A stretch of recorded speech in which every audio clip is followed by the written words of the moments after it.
Senhoras e senhores, sejam todos bem-vindos a mais um episódio da série Histórias Sacras aqui do canal John. Eu sou o John Lude, o seu contador de histórias. E hoje a gente está aqui na Capela São Francisco de Assis, no bairro Xiram. A segunda vez que a gente vem aqui para gravar vídeos aqui também, né? Essa capela que, como eu falei no outro vídeo, traz aquele sentimento gostoso, afinal foi o meu pai que ajudou a erguer, um dos que ajudaram a erguer as paredes desse templo sagrado aqui, então hoje ele já não está mais entre nós, né? Fica aqui o sentimento, né? Aquele sentimento de quando eu vinha trazer marmita para ele aqui, quando ele estava trabalhando, junto com o meu tio Milton também, o qual eu deixo um abraço também, né? E vamos contar a história hoje, por que eu vim até aqui a igreja de São Francisco de Assis. Porque hoje é a história dele que a gente vai contar neste terceiro episódio do Histórias Sacras aqui do canal John. Então, deixe seu like, se inscreva aqui no nosso canal, ative as notificações e não perca nenhum dos nossos vídeos. E ó, ele já está aqui do lado, São Francisco de Assis. A gente celebrou o dia de São Francisco de Assis há alguns dias atrás. Ele já está aqui do meu lado, então vamos contar a história de São Francisco de Assis hoje aqui no canal John. Fique comigo.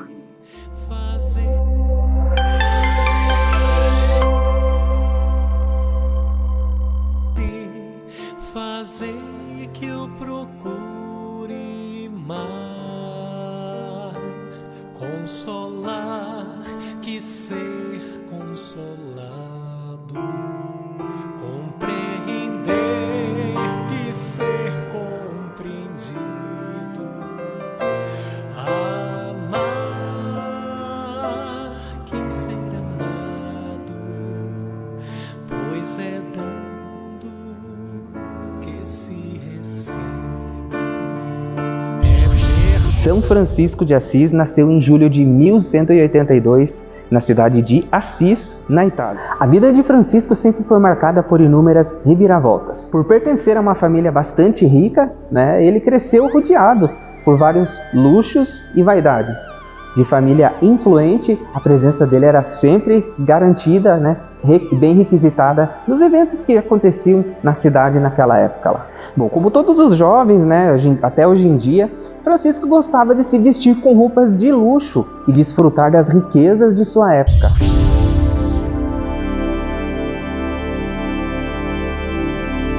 No final do século XII, o Ocidente estava passando pela transição, né, da Idade Média para o Renascimento. Uma época de intensos conflitos, onde guerras eram quase que constantes, né?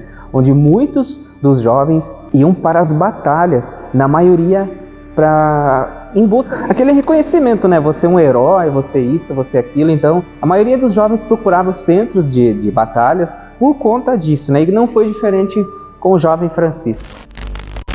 E no ano de 1202, Francisco se alista e participa de uma guerra que Assis travava contra a Perúdia. Mas como nem tudo na vida sai como planejado, ele foi capturado e feito prisioneiro. Por cerca de um ano, Francisco permaneceu aprisionado. Na prisão, ele ainda acabou contraindo algumas infecções, entre elas a malária. Quase todos os companheiros de batalha do jovem morreram, e por pouco, Francisco também não morreu. Durante esse período, ele passou a refletir, né, sobre as coisas importantes da vida. Mas após um ano sendo prisioneiro, foi enfim libertado. Tudo graças à boa influência que seu pai tinha com a sociedade daquela época. Quando o jovem Francisco retornou para a cidade, se juntou à cavalaria de Assis, o que é o equivalente ao atual exército que temos, né? Mais ou menos isso, né? Na tentativa de retornar às batalhas, mas uma recaída por conta de uma malária o fez desistir da ideia. Foi por conta dessa doença que o acometia, a malária crônica, que nele se manifestou a vontade de procurar o Senhor.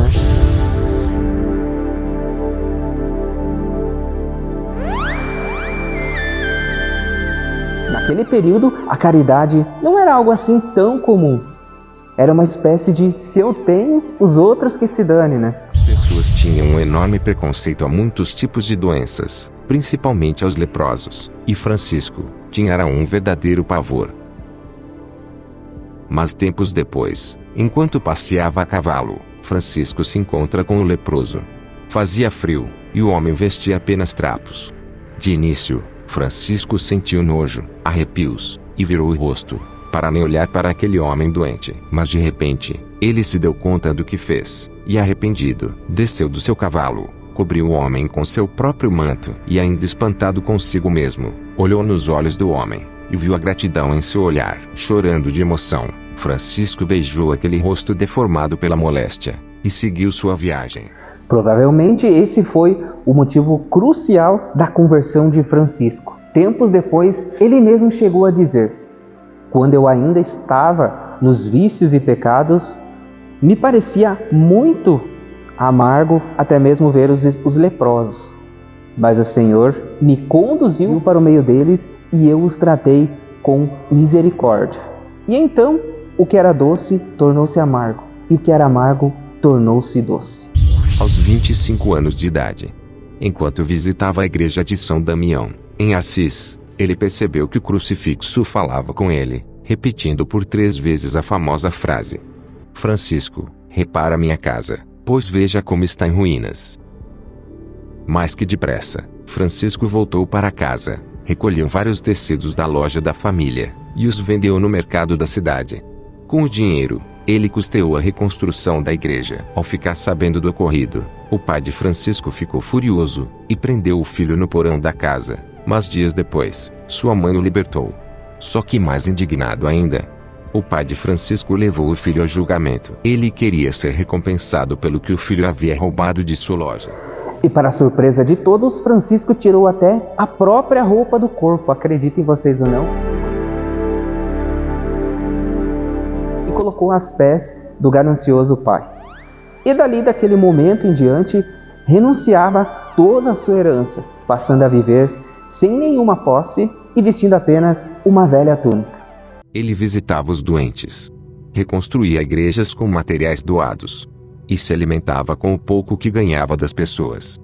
De início, a população de Assis o via apenas como um mendigo, nascido em família rica, e que pregava a palavra de Deus nas ruas da cidade. Mas logo algumas pessoas foram sendo tocadas, e Francisco foi conquistando alguns seguidores. Os primeiros foram Bernardo e Pedro, 2 homens ricos, que venderam tudo o que tinham, e seguiram Francisco em suas peregrinações. E 1 ano depois, o número de seguidores já havia aumentado consideravelmente. O jovem Chico, já estamos íntimo, né, seu Chico? Procurava viver como Jesus viveu, né? Quando o grupo já contava com 12 pessoas, Francisco redigiu uma pequena regra que eles deveriam seguir, né? Na sua maioria, os ensinamentos de Jesus para alcançar a perfeição. Este era um passo muito importante para que a Irmandade pudesse ser aprovada pela Igreja. E então eles partiram até Roma, a fim de receber autorização do clero. Mas de início, a nova comunidade religiosa não foi bem aceita. Pelo contrário, eles foram até ridicularizados. Eles achavam os ideais de Francisco muito rígido, quase que impraticável. Mas depois de um sonho, onde o Papa via Francisco sendo o pilar que estava sustentando a Igreja, ele finalmente voltou atrás e autorizou a criação da nova comunidade religiosa. E assim foi criada a Ordem dos Frades Franciscanos. Francisco manifestava seu amor a Deus com uma imensa alegria, e que muitas vezes a expressava através de ardorosos cânticos. A santidade que o jovem transmitia lhe angariou vários discípulos. Entre eles, a rica filha do conde de Sasso Rosso, uma jovem de 17 anos, chamada Clara, e que veio a se tornar Santa Clara. Desde o primeiro momento que Clara ouviu Francisco pregar, ela compreendeu que a vida que ele indicava era a que Deus queria para ela. A partir de então, a jovem abandonou tudo e passou a segui-lo. E assim, nascia a Ordem das Clarissas, que é uma ordem franciscana, mas composta somente por mulheres, assim como a dos frades franciscanos, que é composta somente por homens. Francisco levou a sério a mensagem de pregar o Evangelho a toda criatura, a fim de disseminar a fé cristã e converter os infiéis. Ele e alguns de seus discípulos seguiram em peregrinação pelo mundo. Didático e de voz suave, Francisco usava todos os recursos possíveis para transmitir os ensinamentos de Cristo. No ano de 1223, estando ele em uma gruta na cidade de Grécio, ele teve a ideia de recriar, como teria sido o nascimento de Jesus Cristo. Usando uma manjedoura e alguns elementos, depois de uma leitura, ele mesmo celebrou a missa para os fiéis que o assistiam. E deve ter sido emocionante com toda certeza, pessoal? Podemos afirmar com toda certeza que o primeiro presépio de Natal nasceu por intermédio de São Francisco de Assis.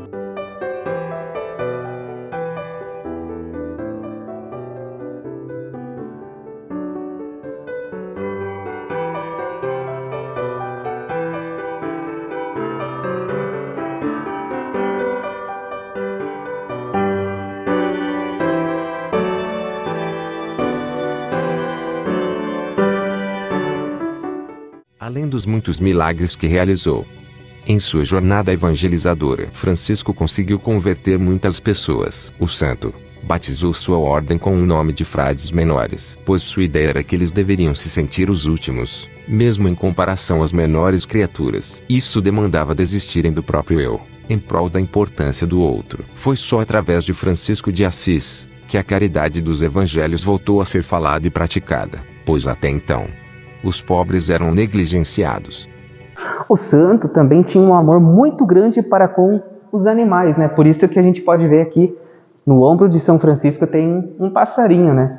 E ele pregava o respeito entre todas as criaturas. Para ele eram todas obras de Deus. E que chamava até mesmo os animais de irmãos.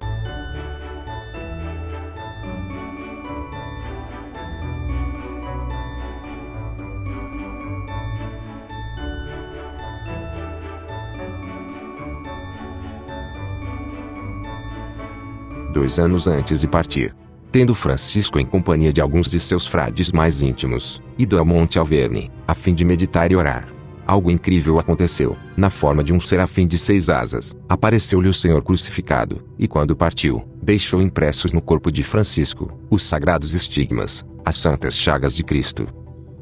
Francisco foi o primeiro cristão a ser estigmatizado, mas ao mesmo tempo que isso lhe trazia enorme alegria, por ser um sinal do favor divino, foi também um motivo de muito embaraço e sofrimento físico, pois além da grande dor que isso lhe causava, as feridas dificultavam seus movimentos.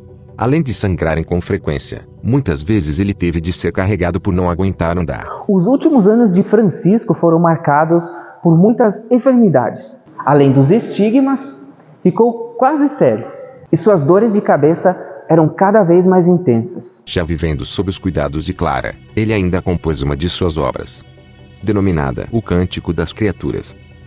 Mesmo já estando com a saúde bem frágil, continuava pregando e acolhendo todos os que o procuravam.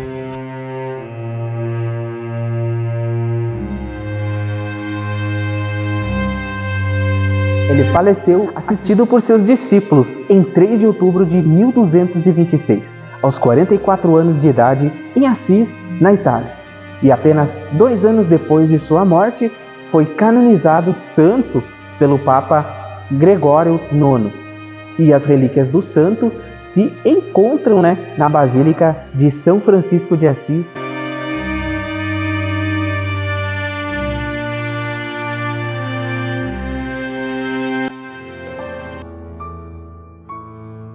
Senhor, fazei-me um instrumento de vossa paz. O seu dia foi comemorado recentemente. Hoje estamos gravando há 2 dias depois do dia que é comemorado o dia de São Francisco, que é no dia 4 de outubro de todos os anos. O perdão e onde houver... Bom, pessoal, e a gente foi atrás das curiosidades. Servino, que prazer, que honra estar conhecendo o senhor aqui, o senhor que sempre comenta nas nossas publicações lá no São Bento no passado. E eu nem imaginava, o senhor sempre envolvido nas quase tudo que é a igreja, 50 anos, a gente teve conversando em off, né? Então, por que foi escolhido São Francisco, a escolha do terreno, enfim, conta pra gente um pouco dessas curiosidades aqui, seja bem-vindo. Tá, obrigado. Boa tarde. Eu vou contar a história assim, aqui não existia nada, só tinha escola, né? Ou o pessoal ia para Serra Alta, Rio Vermelho ou Centro, né? Minha esposa foi na catequese no Centro, né? Daí me vieram falar comigo para dar catequese aqui, né? Para as crianças, né? Digo, será que estou preparado, né? A gente assumiu. Aí ficamos na escola 12 anos lá, né? Eu comecei a celebrar os cultos no último domingo, trazia a Eucaristia para lá. E um belo dia o padre Nelson Tacchini, que trabalhou aqui no parco, marcou na próxima missa, vamos escolher o padroeiro e também a primeira diretoria, né? Daí, era na 3ª sexta-feira de cada mês as missas aqui, né? Aí antes de chegar a 3ª sexta-feira do mês, eu disse, eu vou fazer uma propaganda, né? Eu admiro esse santo, a sua vida, né? A sua espiritualidade, né? Até eu tenho as espiritualidades deles lá, que Dom Orlando me deu por escrito, as espiritualidades desse grande homem, né? Daí eu disse, eu vou nas casas, né? Olha, vote no padroeiro São Francisco O de senhor Assis. queria fazer o serviço, a voto no meio que já empurrando. Tipo uma política, assim, né, no caso, né? Fazendo propaganda. Aí tínhamos também um grupo de cursilistas. Aqui não havia nenhuma liderança. Eu não gosto de dizer assim, eu fazia tudo assim, mas tem as celebrações que eu fazia tudo sozinho. Então teve que despertar lideranças, né, para os trabalhos da igreja, né? Aí, fui nas casas, né, o cursilho também, todas as pessoas, vamos votar no São Francisco de Assis. Aí chegou no dia da missa, né, eu sempre servi como ministro, né, o padre Nelson, depois da missa, lá na escola, a gente ficou 12 anos lá na escola, né, e daí ele disse, vamos escolher primeiro o padroeiro, né, e foi por voto democrático, né, aí foi na contagem dos votos, né, quem votou. Aí foram escolhidos muitos, São Sebastião e esse padroeiro dos motoristas, né, também, São Cristóvão, né, e outros, né. Aí foi na contagem São Francisco de Assis, né. Aí começamos, e São Francisco, esse Chiquinho foi escolhido até uma mesmo. vez também, né, Servino, que você conhece a história do santo, né, a gente se encanta a história dos estigmas né, de Cristo ali, que ele recebeu a visão, a gente está contando durante o vídeo, então isso fascina, encanta ainda mais, né. O padre Francisco Helm, que aqui trabalha na paróquia de Saudosa Memória, ele já faleceu num acidente, ele foi lá em Assis, né, onde ele nasceu, que ele é Francisco, porque Assis é porque onde ele nasceu, né. Daí ele disse que ele foi lá em Assis e contou a história de lá, né? E na mão dele você pode ver que lá sempre tem um pássaro na mão dele, uma pomba, né? Sempre lá em Assis, né? Na estátua mesmo. Lá em Assis. Que bonito. E daí parece que os pássaros se revezam para ele lá. Ele contou um pouquinho a história, né?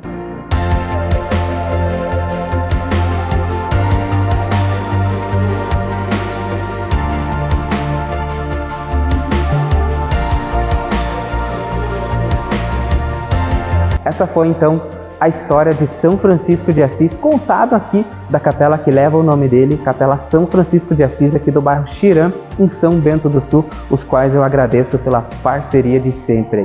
Eu quero pedir para vocês se inscreverem no canal, sigam também as redes sociais da capela aqui, durante o vídeo aí apareceu. A minha gratidão eterna a todos os que participaram, seu Ervino, a Inácia, a Michele, a Jana, enfim, todos dessa comunidade, sintam-se abraçados aqui. Se você ainda não viu, a gente tem também uma playlist de histórias sacras com a história de Nossa Senhora Desatadora dos Nós, a origem da devoção, também tem a origem de São Bento e também vamos gravar o vídeo, estamos gravando esse hoje de São Francisco de Assis e vamos gravar também a história lá do memorial de São Bento, onde aqui em São Bento, para quem é de outra cidade, foi construído um monumento com mais de 6 metros de altura no centro de São Bento, ali pela paróquia Puríssimo Coração de Maria. Então, fiquem ligados aí no canal John, o canal que você já sabe, é só dar o play e pronto. E se divertir com as nossas histórias. Até o próximo vídeo da série Histórias Sacras aqui do canal John.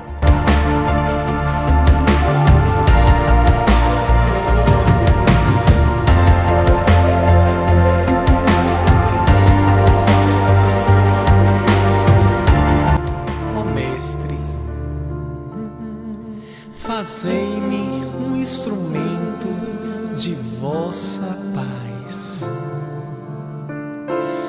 Onde houver ódio, que eu leve o amor. Onde houver ofensas, que eu leve o perdão. Onde houver discórdia, que eu leve a união. E onde houver dúvidas, que eu leve a fé. Onde houver erros, mestre amado, que eu leve a verdade. Onde houver desespero, a grandeza da esperança. E onde houver tristeza, a tua doce alegria. E onde houver trevas, que eu levo